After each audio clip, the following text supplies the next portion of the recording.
Raised Rowdy. All right, everybody, welcome to the Raised Rowdy Podcast, and my name is Kurt Ozan. I'm Nick Tressler. And we have our most esteemed guest, Corey Kent. And I'm Corey Kent. Thanks for Welcome being back. here, brother. Thank you, man. This is, I don't know, I feel like you guys are some of my oldest friends in the media space, you know? Yeah. I feel like we kind of grew up together in that way, so it's good to be back. Thank you, guys. Absolutely. It's super cool. As we talked about like a little bit before you came, just watching it grow. Like Yeah. from the days of when you were cutting songs like Gold, and I could see you open Pittsburgh. I was saying, like, I think you were one of the first hats I ever gave away. Oh, dude, I Was remember the, that hat. It had the yellow microphone. Yeah. Yeah, I remember Yep. it like vividly because I remember you saying that you lived in Nashville when we met. You're like, I moved to Nashville. I was like, what are you doing in Pittsburgh? You're like, I'm from here, and I started this brand. And yeah, what was that, 2018? Opening up for Steve Moakler. Yep. Crazy. And just fighting tooth and nail for anybody to pay attention as the acoustic opener. Yeah, that was some times. But yeah, it's been, well, likewise, dude. It's been cool to see.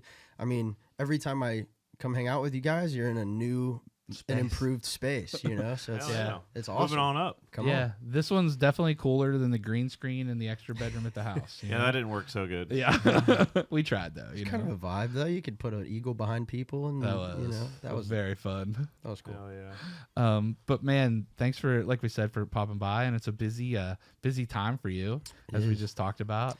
I got all dressed up today. Yeah. Oh, great. Yeah, thank you. We're celebrating another #1 today. So great. We're stoked about that. But yeah, I was gonna wear sweatpants, and then I realized that I don't get to go home until really late tonight. So I was No, like, you you know, Got plenty no to apologies. Let's just dress up. So, Yeah. Well, honestly, it's cool too because like your branding and everything has like really developed. I remember evolving. Yeah, Yeah. and I remember when we got to sit down and hang out kind of, God, I guess it was after our last podcast, but maybe even since then. I don't know if you still have it, but you had like that house up here that you guys would stay in when you were here. And it was like you talking about branding and kind of like where you were going with the music sonically and where you were going, like, so watching that whole thing develop's been super cool. Yeah, thank you. Thank you. It's, you know, I feel like you get the music right and then you figure the rest out, you know. And I think that's the cool part is, for me, at least, like from how I view it, the music's always been right. Yeah. And trying to figure out, you know, how does the rest of the brand really complement the music? And also, like, you know, when stuff really started rolling for me, I was still working at a pavement company, and you don't really dress like this when you work at a pavement company. You know what I mean? But it's like, you kind of like, the more you go, the more almost like permission you have to explore everything, and then you find what you really love, and then you kind of go like, yeah, but it's just been an evolution. And I had a buddy that made me a hat, and I was like, man, I love wearing these hats. And so just kind of one day happened and just stuck, and it's fun, man.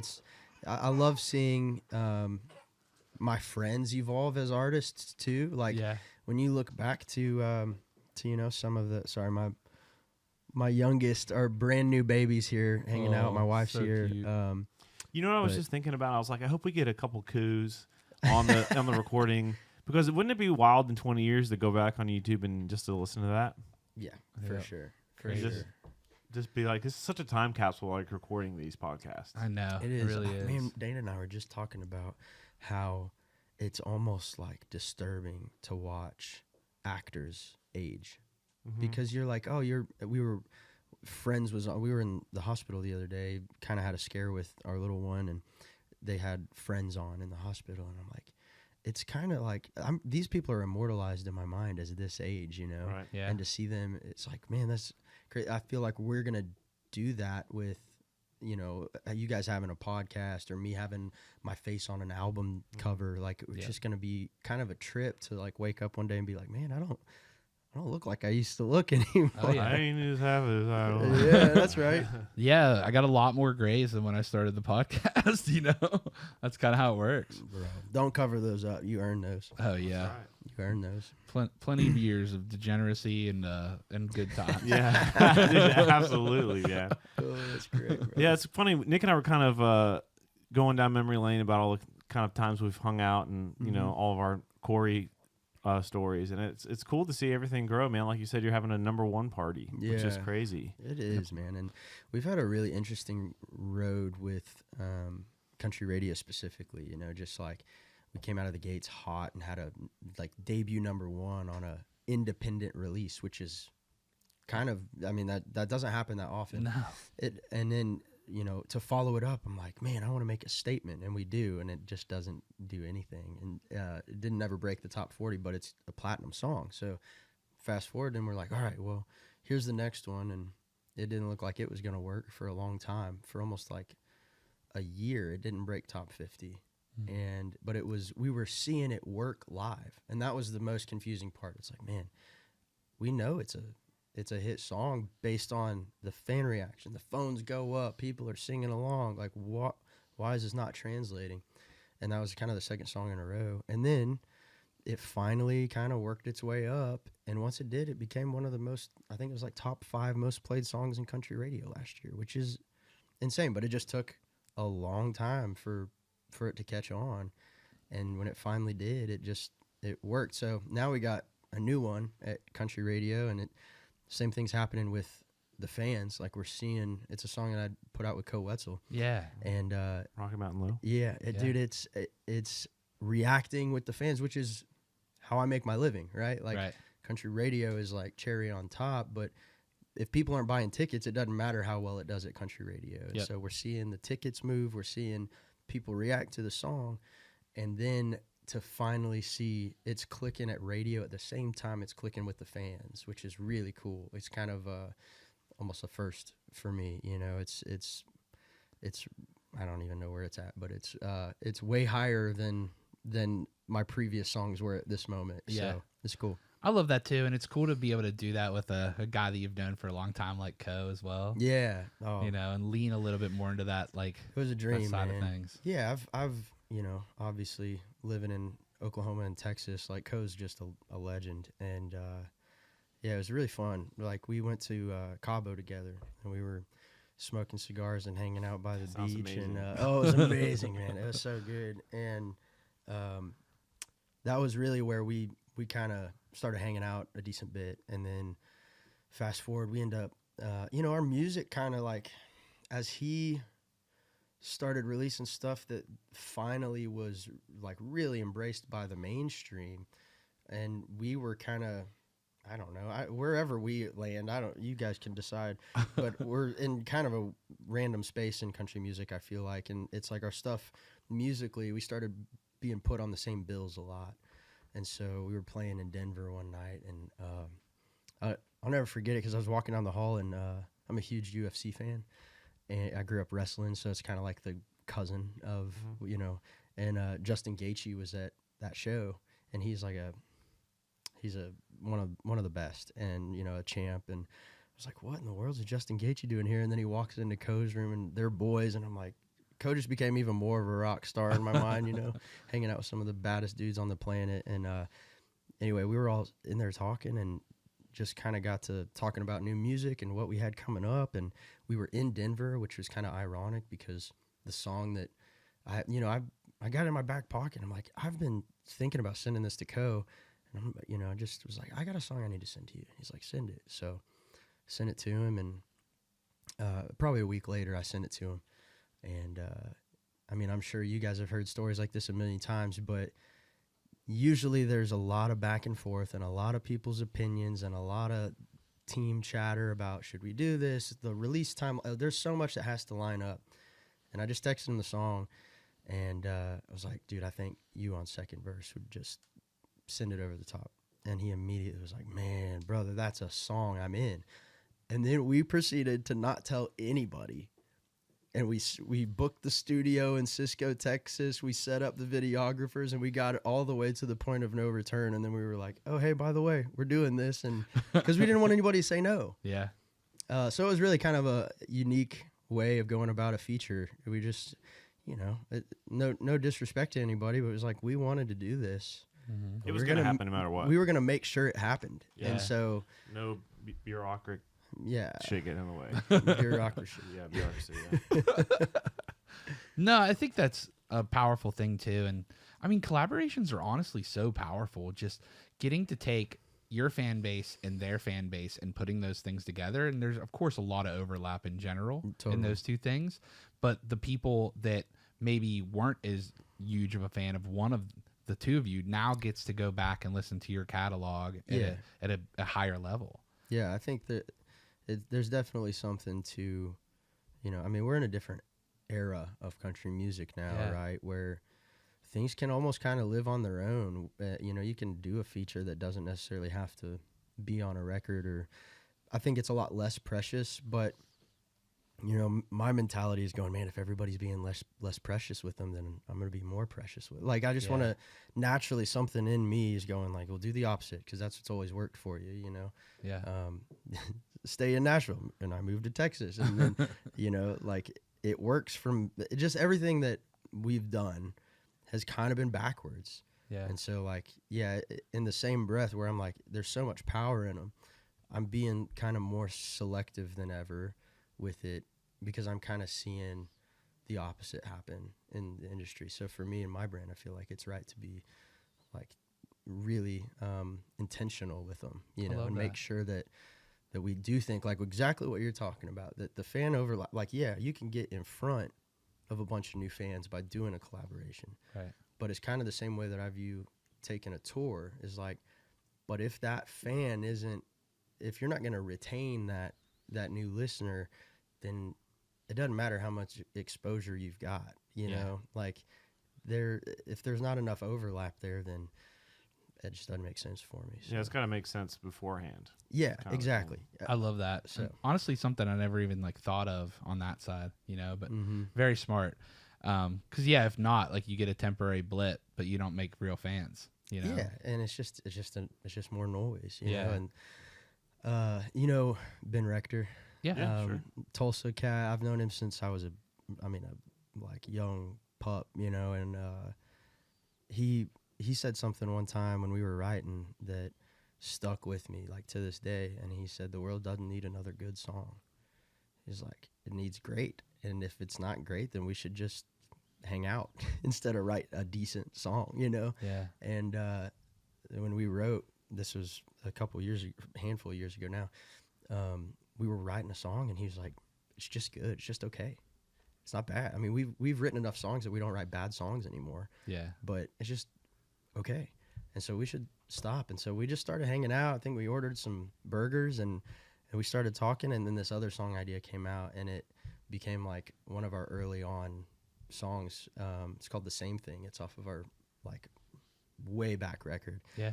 But it ended up being a great song. But it came as a result of us being like, world doesn't need another good song, Yeah. So that's kind of just been something that stuck with me, and I try to carry that forward in collaborations. Is like the world doesn't need another good one, It just needs, like, if you are really fired up about it, you should do that. Yeah. And if you're not, then find something else. So Cool. Well said, man. I'm curious how you ended up in Mexico with Koe. I can tell you how, bro. Please. Casey Donahue, he kind of does this. What's it? Is it Boots on the Beach thing? I don't remember. I'm getting that. It's a festival. Boots on the Beach is Casey's. I was thinking of Luke Bryan's thing. Oh, yeah. Crash My Playa. What I was going to say is it's kind of the Texas country equivalent of Crash My Playa. Yeah. And I just wanted to make sure that Luke's wasn't Boots on the Beach. Casey Donahue's Boots on the Beach. They rent out the whole resort, and it's like 3 straight weeks of Oh, my God. Texas country, which is dangerous. Totally. 3 days is probably dangerous. It's all inclusive, so the drinks are flowing, people are in the pool, and he invites all of his buddies, and so Koe and I got invited on the same year. It was me and Pat Green and Randy Rogers and Josh Abbott and That's Koe and Casey, and we just go down there and have a ball, and it's pretty cool because you get to hang with the fans, like truly hang. Like we would get up there and play, and then we would go get in the pool and hang out and watch the other people play, Mm-hmm. So and then we would do karaoke, and so I got up there and I was like singing Sublime, and Koe's, I don't remember what he was singing, but we just don't take yourself too seriously and have a good time. And yeah, we had some fun. It's just nice to be with a bunch of artists that you don't have to be on. Mm-hmm. You know what I mean? I feel like a lot of times, especially if you're on tour, it's like you're still kind of on, even if you don't mean to be. You're still in work mode a little bit. Not there. Not in Cabo. Right. So it was great, man. I loved it. And I know Parker's been. I know they invited Ella a couple years ago, and I she remember went. that. So it's kind of a revolving cast of people, but there's some staples too. You know, the Pat Greens and the Randys and the Josh and the Wade Bowens. So. Legends. Well, Legends. how often do you really get to kick it with those people that are like your peers? Not like that, you know, and that's the beauty of it. I think that's why people keep going back is, you know, it is rare. Even like I said, even when we're hanging out, even when Koe and I are in Denver together, we're still like Koe's still entertaining people, even backstage. So it's not like we just get this uninterrupted hang time, and that's kind of what Cabo is. There's enough, you're there for enough time that you can go get a meal together, and you don't have, you know, meet and greet in an hour or something. So it's a good time, man. And yeah, I'm glad that trip happened, because it really did kind of springboard into what became Rocky Mountain Low. It was just good hangs and enjoying each other's company, and like talking about life and realizing we see a lot of things the same way, and it helps that we're both in Texas, because we could make it happen pretty efficiently, you know, like pretty seamlessly. Just picked the day on the calendar that we were both in town, like a random Wednesday, and drove out to meet the day that we cut that song. So funny. If I could show you our text thread that day. Koe's truck broke down, like wouldn't start, so I was on my way to jump his truck. He's got a brand new GMC, awesome blacked out pickup truck, and I'm in my '96 Bronco going to jump him. I was just cracking up. I'm like, how are you? You have a brand new truck. Why is that thing not starting? And anyway, his neighbor ends up being able to get there before I can, so he gets a jump, and then his truck locks its keys inside. Like his truck's running now with the keys in it. And we're trying to get to the studio to go record this song. Wow. And earlier that week, we had just, you know, my house flooded last year. And we were almost to the end. It was like 8-9 months of renovation. Almost to the end of that whole sequence. And one of the workers runs my van into my house. Like, takes out the garage door, takes out some bricks. Rooster, dude. Oh no. Runs it into the house, and because I was not at the house, and they were like, we need to move this van.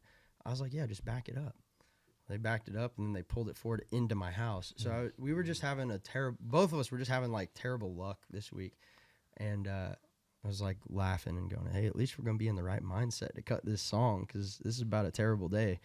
And we ended up having a good time. And then later that day, I get a call from my wife that my middle girl had fallen and split her head open. So I was like, I got 30 minutes. We got to wrap this up. So we recorded the vocals, we shot the content, and what little content we could get. And all that was wrapped in like 45 minutes. And then I was on the road to the hospital. And I called Koe. Once we knew, you know, my little girl was all right and she got some stitches and everything was good, I was like, man, I will never forget this day. You know, it's just kind of a crazy whirlwind of a day, but it ended in a really cool piece of art. And I think, you know, there's something to how crazy that day was that got, I don't know, osmosis kind of wrapped up in the lyrics of that song. Love it. Yeah, man. Who'd you write it with? Is one of the few songs I wrote in Nashville off this next record. Is like, most of them I'm flying people out to La Rosa Ranch in Texas and our family ranch out there. But this one I wrote at Combustion, where I write, and it was with Austin Goodlow, Michael Tyler, and Thomas Archer, which was I think our first time writing together in that combo. You know, Goodlow's producing a lot of the stuff that I do, and we've written a lot of songs together. Michael Tyler's, you know, I feel like, especially, you know, having been on tour with Aldean, like a lot of the there's a lot of fan overlap between like what Aldean does and what we do. Mm-hmm. And Michael Tyler's been such a big part of that Aldean sound over the years. Absolutely. So it was kind of like, we should write with Michael. And Thomas Archer has had a bunch of success recently. So it's been, and he's a combustion guy. So it was all kind of in-house. That's sick. Yeah. So you're talking about a new record. Mm-hmm. Do you have it mostly done, or? Yeah. I don't know. I'm probably not supposed to say anything. Yeah. I Fox never is in know. the I room, never so know you what can I'm say supposed whatever. to. Yeah, he left the room, so we're good. I never know what I'm supposed to say or what I'm not. But Yeah. I mean, if you're Come not soon. working on a new record, what are you doing? You know what I mean? So, Yeah. been Coming working on soon. it, and yeah, I think, you know, everybody hopes to have that record, and you know, all I can do is worry about the music and the result. Let the results speak for themselves. I have no control over how it's perceived or Yeah. you know how many people listen to it or whatever. But I can honestly say that like I think this is that record, Love it. and it's like, hey, if you're gonna remember me by one, remember me by this one, you know. Yeah. And that's exciting, you know, because this is my 5th record. I haven't ever said that, you Mhm. know, and like I'm not saying this about the first record that I've ever made. Like I've made a few at this point, Yeah. and And great you ones, know when one honestly. feels just a little extra special, and you know I think it's helped, you know, just being in the stage of life that I'm in and having the writers around me that have seen into my personal life to really be able to write stuff that I've lived, and it's just cool to see it all kind of come together. But yeah, absolutely been working on a new record, and you know, just stoked that we just put out a video, like a little teaser of a song that has been one of my personal favorite songs that I've ever cut. And usually if I love it, it means it's not going to pop off. Like that's just the reality. It's like the ones that I love the most end up being the deep cut, you know? And I feel like that's the plague of being an artist. Like, but this one in particular, we put it out and there was like a couple million views in the first day. And it was like, well, then we should try it on Instagram, see what happens. Same thing. Try it on Facebook. Same. So I'm really pumped because it feels like the stuff that I'm really excited about is also just so happens to be the stuff that our fans are getting really excited about. So that's like that's the sweet spot. That's what you hope for, right? Like you hope to have success in any capacity, but if it could be the song that you would hand choose that works, you know, that's the magic. So pretty stoked that the fans have spoken up on that song, because I just love that song. That is true. I mean, if the last song you sing every night's your favorite song that you sang, that's the literal dream, you know?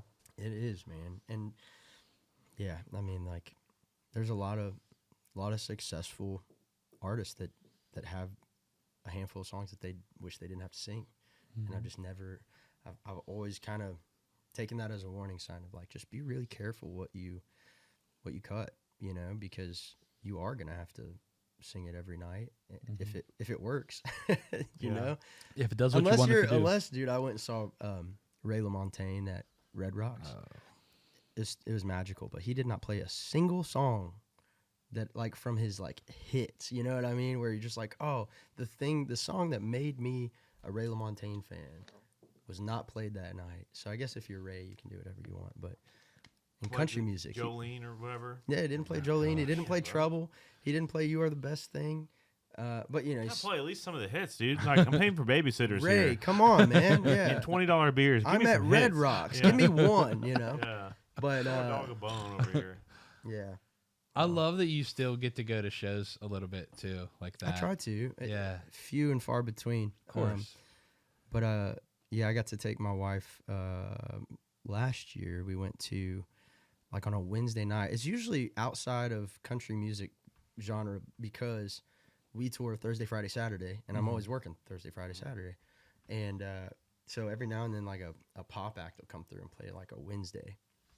And that happened on Halloween last year.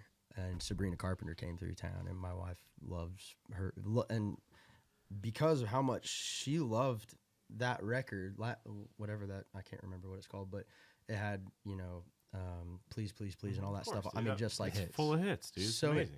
I was like, I like inhaled it like secondhand smoke, right? Like I just start hearing it because we're in the car, and I'm like, oh my, like this stuff's amazing. Like the production's incredible, the songs are great. Yeah, it's and brilliant. then so she, I see that she's coming through town. I'm like, Dana would love to go, so we go. Sure. Right? We go. Well, it ends up being Halloween. Okay, so I am like a grown man sitting in a arena full of like it was wild, dude. I think I was the only normally dressed man in the room that night. I was sitting next to a grown kitten. It was just wild, but it was such a fun experience, and the show was incredible. And I remember I walked away inspired, so that's why I still try to go to shows, because it still is inspiring. Like no matter how many times, I don't know. Do you feel that way? Yeah, I think it's also extremely important, like from a money perspective and an expectation perspective for like people that play shows for a living to go and pay for shows and wait in line and buy beers and shit, because it's like I'm like, man, I better like practice my ass off, because people are like getting babysitters and paying for parking and paying for beers. I can't be fucking around up there. It's like I gotta play good, It's like yeah. I mean, this is a lot of people. It's their vacation. Exactly. Yeah. It really is. Like they've saved up for this night to be able to. I mean, I do that for when we go out of town. I'm like, I'm going to make sure that by the time we get to whatever that date is, I don't want to think about money. So I've saved for that moment, and then we just go and we live. And I feel like a lot of country fans, that's the same thing. Like they want to get there and they want to forget about everything, including how much that beer costs. Like, so they've planned for this night to have an incredible time. And if you get out there and you just phone it in, like you've done a huge disservice to your own fans, And I think that's why I value guys like Eric Church, who will change the set list off. You know what I mean? And it's like, because there's guys that went to, you sold out this place 2 nights in a row. There's the same guy. There's at least one guy or girl that came to both shows, and they deserve their money's worth each night. And so I just think I have immense respect for, acts like that keep evolving and keep changing things, and you don't just see the same show, the same stale show, and same covers. Yeah, and it just show me some variance. Step up, and if you can take make your solo just a little bit different. You know what I mean? Just even those little things, or just your talking point has a little more nuance and a little more. You're specific to that city, and last time I was here, insert a real moment that you had in that city, like that. Just for me as a fan, I remember being in, growing up in Tulsa, like when people come through Kane's Ballroom and they would talk about some coffee shop down the road that they went to. I was like, dang, they really have been here. That's cool. They like our city, Tulsa's great, by the way. I love it. I was just there, man. Yeah. I swear it's They like have great time coffee stands still in Tulsa. It's amazing. Every time I go back, I'm like, it is Yeah. the same place, like nothing, in the best way. I try to get my wife to move there all the time, but it ain't happening, dude. Yeah, we did a lot of shows where we did a whole tour where it was like we played 2 nights in every city, and then with Luke this year we're doing that again. So we're the kind of. That's amazing, by the way. That like for him and his family, like to be able to just park it for a couple days and maybe actually enjoy camp out their time in that place. That's amazing. Good for you guys. Yeah, it's really fun, but it's like, well, it's hard coming up with a set, because it's like when you're just some guys on a bandstand, it's like, all right, let's play this song next. But it's like we've got lighting and we've got, guitar techs and all this video and stuff, and like we don't use time code or anything, so the lighting director has to manually change everything. You know what I mean? Nothing's automated. So it's a lot of work to change the set, So now we have to do 2 sets, for each thing, and we're not Luke's not the kind of artist that doesn't play the hits. Like we play the hits, you know what I mean? As you should. As you should. Gotta play the hits. All 82 of them at this point. Yeah, right. Like, play them all. But it's also like we want to play some deep cuts for the OG fans, and then we want to play some songs off the deep record, and then we want to play some new songs, and it's like then we have like 40 songs in the set. It's hard. It's creating a set list is like, especially if you have like an emotional tie to those songs or memories to those songs. It's like an impossible task. And how do y'all do it?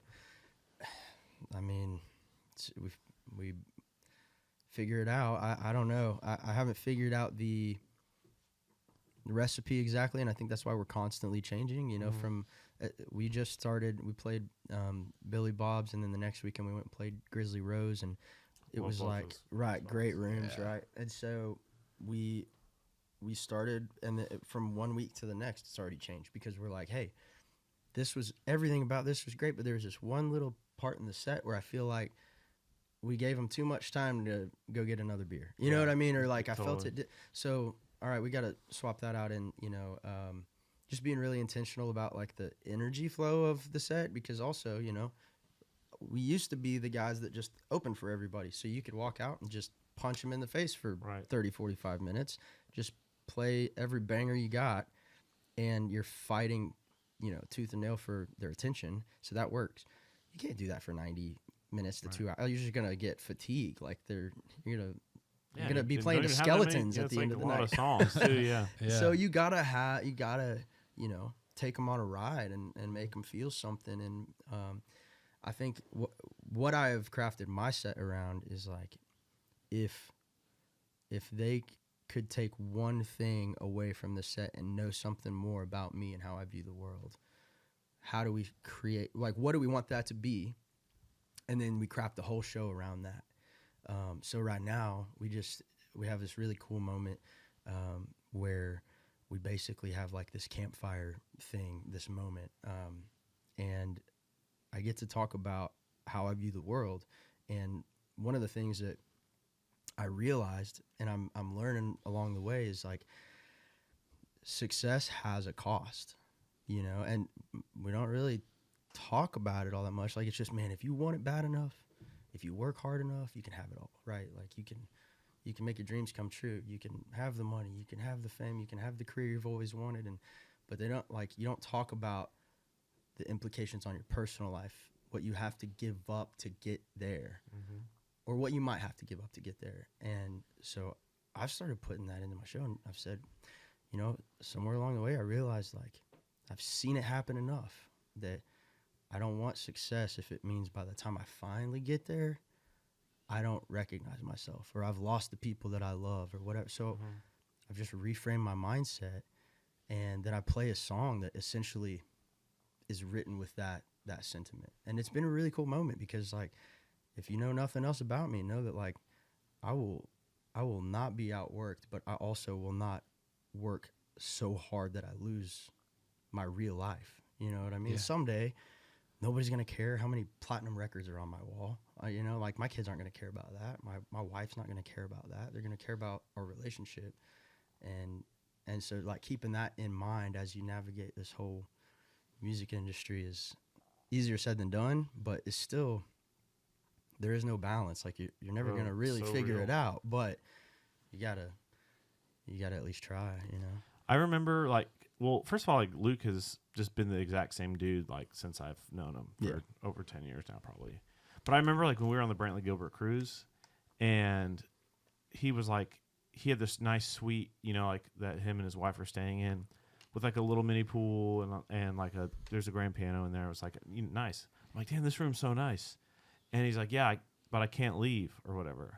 And I was like, oh, boo-hoo, like, you're stuck in here. But he's like, no, like, I literally, like, can't leave this little, like, room. Is this Luke, or is this Luke? Yeah. He's like, because as soon as he walks out, it's just like a mob, like, oh man, you know what I mean? And so, like, I started talking about it. It's like, he can't, like, go to Walmart and, like, buy socks and stuff like that. So it's like part of the price of being, which doesn't sound like that bad of a thing to have what he has, I know, but it's like, when you're just a normal guy, it's like weird to have these problems. I can't imagine, man. I mean, we get small doses of it, For sure. But yeah, I don't know. I think that, I mean, you've heard these stories like Michael Jackson, where he would, like, rent out a grocery store to pretend a grocery shop because he could never grocery shop, like, in his entire life, because he's been famous since he was a kid. Yeah, I just don't think we're not made to handle that, to be honest. No way, dude. Like, nobody's supposed to be that famous.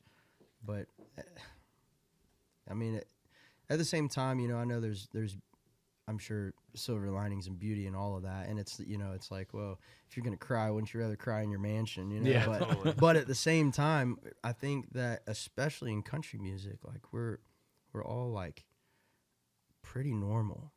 And so to take that part away from us, that is a tough thing to cope with versus maybe a pop star with a massive ego. Like, Luke probably wants to meet his best friend at the bar, you know, and just have a drink and catch up from, but you know, the success has probably stripped a lot of that opportunity away. And yeah, I think that's like the big thing for me is like, I really appreciate being able to have both right now. And Yeah. who knows what's going to happen. I'm not in control of the results of my music or how people perceive me or whatever, but it is really nice, like the fans that we have that do, you know, come up to us in public, like they've been pretty like respectful about like our this last year we were out at the beach and I could tell these college kids all immediately were like, we know who that is. And I was like, oh great, here goes my family dinner, you know. And they waited until my wife took a couple of our kids to the bathroom. And then they walked up and they were like, hey, we didn't want to bother you. We could see you with your family, but could we get a picture real quick? And I'm like, man, how cool is that? Like, That's awesome. that is beautiful, you know, and I really appreciated that. Kick And knows people. That's how it's done. yeah, it's not that people don't want to interact with their fans. It's just like Totally. time and place, and there's a really like considerate way to do that. And we've just been extremely lucky that our fan base is also, I think they just know like maybe what's important to me, and maybe they're listening to the song and it makes them understand that in some way. But it's been cool to interact with our fans and to have those moments and not just be like, oh, here we go again, you know. So No, it's cool, and it's interesting too. Like you talking about, you know, being at these shows. Do you find that you can connect with the music outside of country music a little bit more than maybe you used to? yeah, man, it's Yeah. I don't know what it is about that, but yeah, I find myself, it's almost like you're listening to your peers now, Yeah. and so you just know too much. You know what I Done mean? radio interviews you with the just- people that are playing the songs. Or I know when I hear an interview on country radio, I know when that person is lying through their teeth or not, you know? Yeah, yeah. And so or I know when that song is completely not the life that somebody's lived or whatever. Yeah. And I don't know that about Sabrina Carpenter. Right. Or I don't know anything about those people's personal life. Yeah. So it's a lot easier to digest without having kind of a backstory in your mind already about something. But I will say if I was just to blindly listen to music, the country music landscape or the pop, like I would still gravitate to country music. Yeah. It's so like there's so much good there Mm-hmm. that it hasn't made me not enjoy listening to it anymore. Right. It's just like I have a different vantage point now, right? Like, Yeah. Like it's weird that Jason Aldean is like a friend now, not just Jason Aldean. It's just like Right. Well, I don't know. That's You awesome. you guys, Totally. you guys have experienced that on the same level, probably even more because you guys have talked to way more artists than I probably have in a setting like this. But it's like they are just people, and when that happens to somebody that's been like monumental in your like and influential, it's a trip, you know? yeah. And I asked that because, like, honestly, for me, I've been going outside of genre to get inspiration. Not that I don't listen to country music. I still primarily listen to country music. But just, like, I could detach from it a little easier. And I just feel like that's Agreed. something that it's, Yeah. like, it's easier to just, as a fan, you want to detach. You want to, like, be engulfed by the thing, you know? well, it helps me listen to music the way that I think most country listeners listen to music. Yeah. You know, and that is like, I am not dissecting every word that Kings of Leon says, you know, that Caleb I'm not dissecting it the way that I do, and I'm not like I'm not grading the song. I'm like, oh, kind of like how this sounds. Like, oh, play that one again. You know, I'm listening to it like a typical listener, not like somebody in the industry. Yeah. So I think that also plays a huge factor in me just being able to enjoy music. And it's really not all that different. Like even just like I don't know, like a Noah Kahan song, or like it allows me to just listen to, like, I'm just like, I feel like I'm on a road trip. You know, every time one of his songs come on, I'm like, man, I'm 22 years old on a college road trip right now. And I'm not thinking about what they did in the studio or who might have played on that or who wrote this song. It's just like, I don't know any of these people. Sounds awesome. Yeah. You know? And so it's enjoyable. Again, it's just like, I think I find a lot of enjoyment in getting outside the genre. Yeah. And in my head, you're also a rock guy too, I'm sure, right? Mm-hmm. For sure. Definitely. I mean, and it's really, I feel like in the last few years, really musically kind of leaned that way for me. Mm-hmm. And it seems to just be like what our fans really like, you know, and which is awesome because I love rock and roll. I love the heartland rock and roll is like what I call it, like the Mellencamp and the Springsteen, and not all of it. Like I love certain parts of certain records or certain songs and taking that and kind of meshing it with the stuff from country that I love. The Eagles. I'm sure. Eagles, yeah. I mean, some of the Skinner stuff, I've always, you know, said like if Skinner was coming out in 2026, I think they would probably live in Texas and they would be considered a country band. 100%. You know, but back then they were rock and roll. So it'd be that. It'd be so it's cool because that's the kind of music that I really do love. It's like it's always been country and rock and roll, and rock and roll that specifically had like some wide open to it or some soul to it. It wasn't. I never really got into the heavy stuff, probably because it's just too complex for my pea brain. But I like, hey, take it easy. I can get into that all day. Like I understand that, you know. But I love, you know, those two things, those two worlds colliding, and like musically, for me, that's my sweet spot. Is like, I remember Dan Huff. The first time I ever met Dan Huff, I was 16 years old. Wow. And I was in a little rock band with his son, and I had no idea. Elliot. Sick drummer, right? He's a great drummer. He was with Kane Brown for a while. Mm-hmm. Anyway, I was in a like high school rock band essentially with him when I first moved to town, and he came.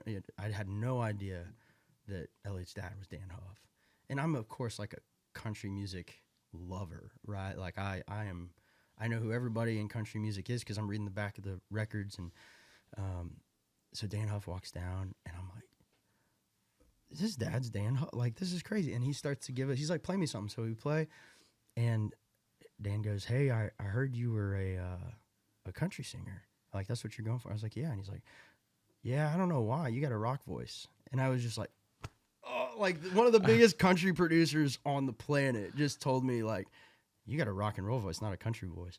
And you know, fast forward, actually, Dan's been playing on some of my stuff, which has been such a fun like stroll down memory lane to be like, "You remember when I was in your basement playing, you know, rock music?" And you here had we no are. idea. I had That's literally no trip. idea.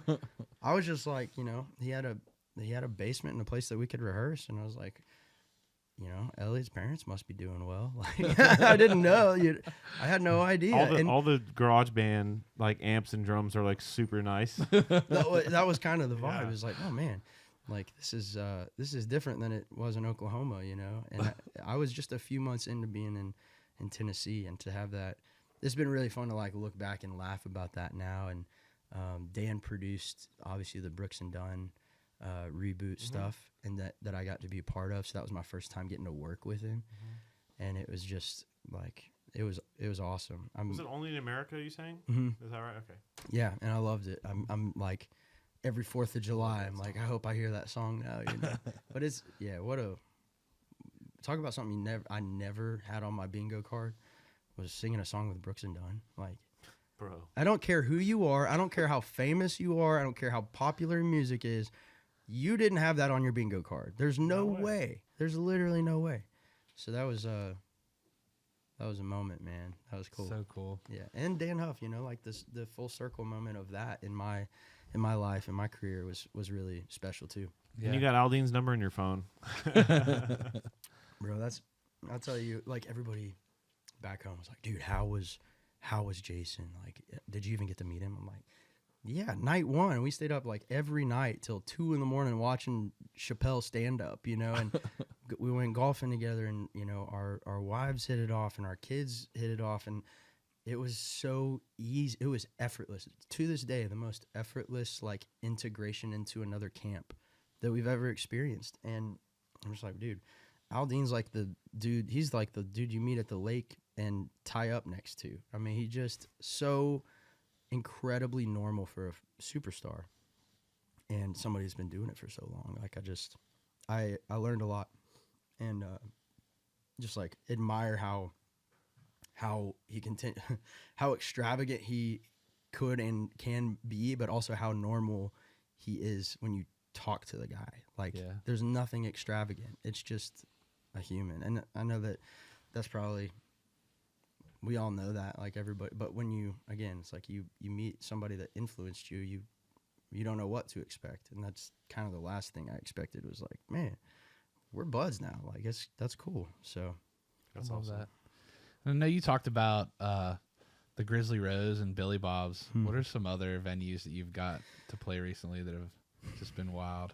I mean, Canes is always a trip. Mm-hmm. I mean, we played Red Rocks with Parker, which, we're still clawing our way up to, well, we sold the Grizzly Rose out 3 or 4 times now, so we're clawing our way towards that. It's gonna be a really sweet payoff someday when we do get to headline Red Rocks. But man, there was Coyote Joe's. Love Coyote Joe's. Love Grizzly Rose. I mean, we had never played I don't even think we'd ever played in the Carolinas.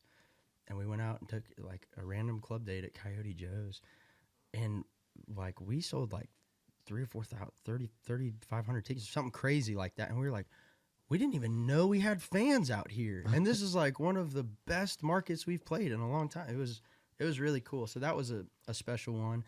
I don't know. I mean, there's a lot of really cool places in Texas. I always struggle with this Whitewater. question. I don't know why. I just like my brain just goes like, I don't remember where I've played at all. Well, that's because you play arenas and stadiums now at this point. Like, you probably remember the football stadiums that were cool, though.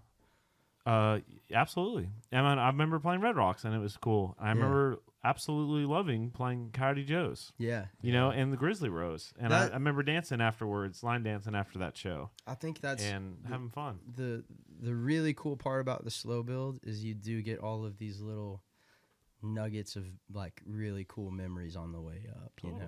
Would I snap my fingers and be at Madison Square Garden if I could? Probably. But at the same time, like, they tell you that the van day, this is the same thing with raising kids too. It's like, oh man, you're in it, like, don't blink, and these are the good days. And you're like, how could these possibly be the good days? I haven't slept in 72 hours.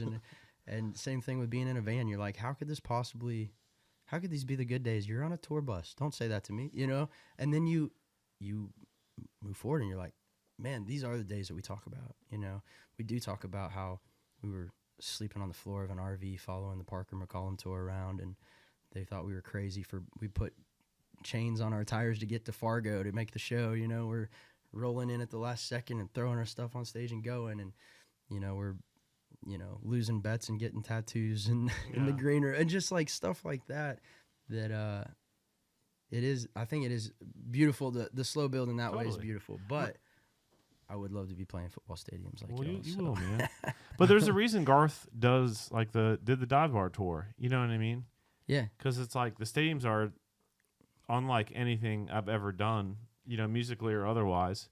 But it's like also when you're playing the Dusty Armadillo and the crowd is right here and it is hot and you could feel them. It's just a different vibe, Do you have, I would love to know your answer on this. Okay. Do you have like a threshold of when it starts to feel different? Like, just for me, like my answer to that would be like somewhere between 2,500 and 3,500 people.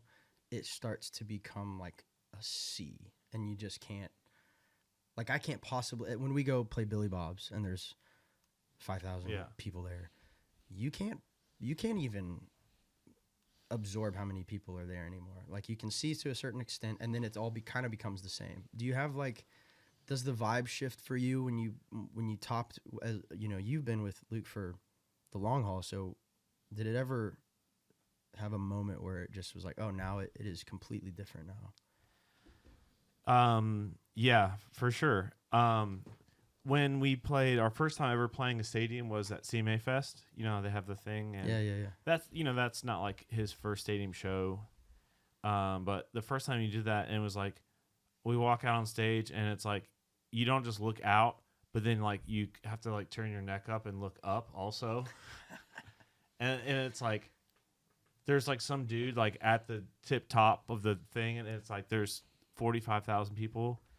And it was just like my hands the whole time were like, you know, I'm just scared shitless, you know what I mean? Mm-hmm. And then we go to do our first show, and then we did play Dallas, and I think we played Seattle that year, and all the stuff like that. And it's just kind of like, and then you do a couple, and then you're just, you're a little more relaxed, and you can have fun.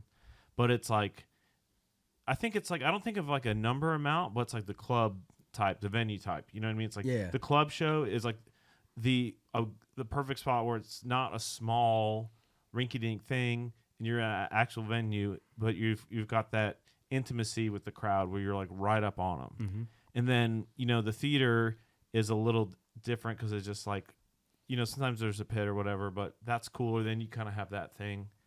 And then, you know, you play these big honky tonks, like if you play, you know, 3,500 people at Coyote Joe's, that's a lot of people, and like you can't even see in all the way in the back where the bull is and everything. It's like can't even see that far really. Yeah. Then you do arenas. Did you guys do sheds on? We did sheds with Aldean. Yeah. And we've done arenas with some other tours. Yeah. And then the arena is like kind of where it just gets bonkers, I think. Right? The arena? Yeah. Yeah. I enjoy sheds more than arenas. Yeah, I think you're just closer. Yeah. Right? It feels like you're closer to the fans. And with the arenas, it's sort of like you're on a stage and there's like there's a bigger photo pit and then everyone's barriers and you're kind of higher than everyone. The shed feels like they're not, but it just feels more like level or something. Also, there's something about like sheds are designed for music and arenas are designed for sports. Yep. You know, I think there's something to that too. Like it's set up to view sports, you know, and the sheds feel a little more, like you're saying, kind of like it's like an outdoor club, you know, it's an outdoor theater is literally what it is. And it feels that, like you can feel that difference for sure. Like and what's crazy is a lot of times, like you said, the amphitheaters will feel small or like more intimate, but they might be 5 times as big as the arena. Like when we played up in Tinley Park, and I think there was like 50,000 people there for the Aldean show.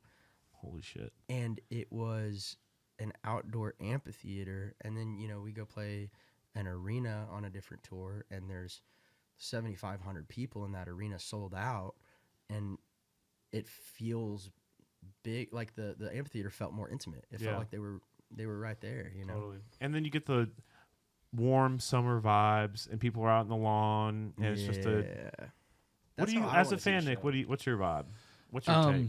I mean, my thing always has been the club show experience. So for a fan, as at a venue that is a shed, you can have that. You just got to get pit tickets. Yeah. Right? Yeah. Or you got to be in those first rows. Yeah. So if you can get that experience at a club show experience at a venue, I'm in. Yeah. So I mean, Burgettstown in Pennsylvania, was like my Pennsylvania hometown area.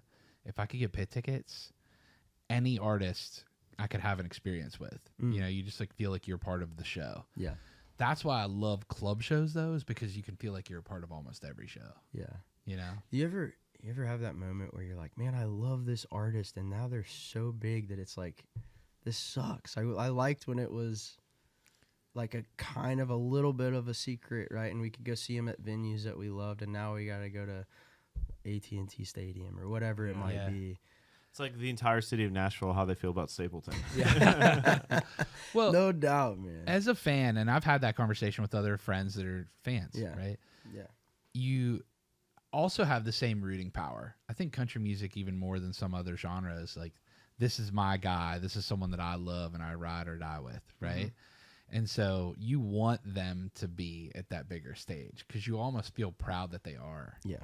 You know? I do think that country music is one of the, well, there are still acts, that build it from the small clubs all the way. There's still Luke Combs that are doing that.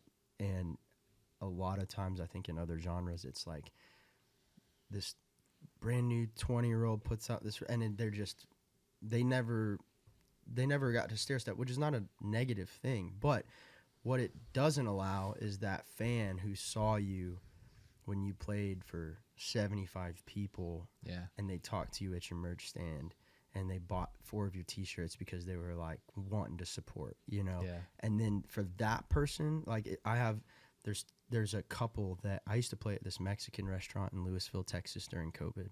It was the only place that I could play, and it was right before I met you because the first show that we played in 2021 was opening for Flatland, and that was when Matt was I remember in our band, and like the months leading up to that, the only place I could play every 2 weeks was as frequently as they did music, and it was this Louisville, Texas, little taco spot, and this couple there, I remember them. This is after I'd been writing songs for Warner. This is after, come on, dude, look at that babyface Corey right there. Yep. That was that night. That was our first real show back after COVID, dude. I forgot you snapped pictures that night. Yeah.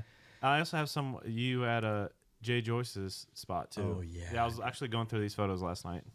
Just kind of memory lane. So, I mean, I just remember this couple at this Mexican restaurant going, like, they were listening to me play, and it's my kids running around and my wife at the table. You're like, nobody's listening except for this couple, and they were like, I can't believe that you're playing here. Like, you're so good. Like, this is their words, not mine, just caveat. They're like, you're as good as Morgan Wallen. Why aren't you doing what he's doing? And I'm like, well, if I could snap my fingers, I would.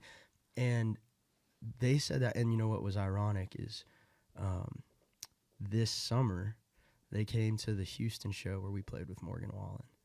Wow. And it was such a full circle moment. Like, I started tearing up thinking about this couple because I knew they were there. I started tearing up thinking about it because I was like, man, what a journey. Like, they saw me playing for $50 in tacos, and now I'm on stage with the biggest country artist there is right now, and we're playing to, NRG Stadium, and they're like, I hung out with that guy after his 4-hour set at the taco shop. You know what I mean? Like, what a cool journey. I think country music is one of the rare places that can still happen because we still have artists that are willing to go get in the van and build it that way. Yeah. And the fans that, like, those type of people who buy in that early, they don't go anywhere ever. Like, I could put out the worst song ever, and I think that they would listen because they support. You know what I mean? Hopefully I don't put out terrible music, but you don't. I could just like flick this coffee, and it'd be like, "It's my new single," and they'd probably be like, "Man, we love Corey." Like, that's Aaron Ritchie. Stream that, yeah, exactly. What was it? Coins on in a coffee mug or whatever. On top of the dryer. Oh, I love Aaron. God bless. The first time we ever wrote together, it was like my first legit. I just signed my publishing deal, and they put me with Aaron Ratier because they were like, "We don't know what to do with you. You're like Texas, Oklahoma, but you're like kind of commercial, but you're not anything. Put him with Aaron." So we got in there, and he's like, "Is this your first like official write?" I was like, "Yeah." He's like, "I had this idea.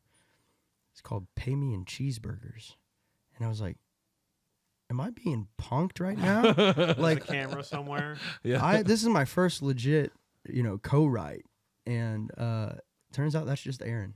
And I was like, I don't think that I can write that one. He's like, okay, cool, and just flips over. We keep writing, and we go write a great song.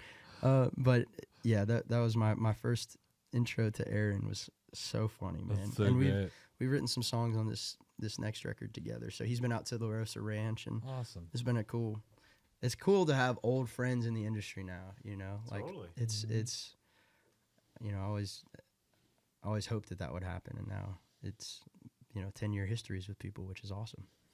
Like So y'all. cool. Yeah. Like y'all. Come on. Hell yeah. So Let's cool, go. man. Let's We're go. honestly stoked to be a part of your history, man. And Oh, thanks. can't man. wait to see where it continues to grow and listen to even more new music. Likewise, man. Yeah. Thank you so much. And congrats again on the #1 that you're going to be celebrating while Let's you're here go. in town. Come on. I got my wife and little girl are gonna celebrate with me, so great. it's gonna be a sweet night. But just shout out to the writers, because I don't know how you guys view #1 parties, but I view them as like this is for the writers, and I Yeah.